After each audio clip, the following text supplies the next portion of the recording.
how you can change your name font on Snapchat.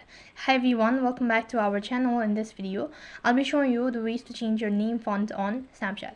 So for that, log in into your Snapchat account and then tap the profile icon or the Bitmoji icon from the top left hand side corner. So right on this page, you can see this is actually my font.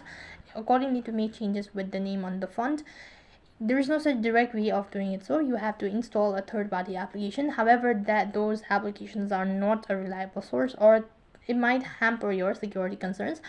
So what you can do is, if you want to give it a try, you can download it from your Play Store just by typing in font changer for Snapchat, and you can find a lot of applications that's available, and you can just go ahead and install it and run the application, and you can make changes or customize your font on your name. The other alternative is that you can change your font of your device itself.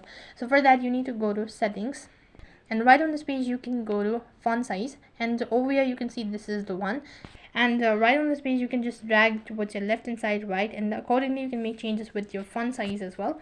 In that case, if you want to change the font, you can just take a random snap and tap the T icon located in the top left hand side, and right on this page you can see this is how you can actually make changes with your font size on Snapchat as well. So that's how you can make changes with your font name on Snapchat. That is all for this video. I hope the video was helpful. Make sure to like, share and subscribe to our channel. Thank you for watching. See you in the next video.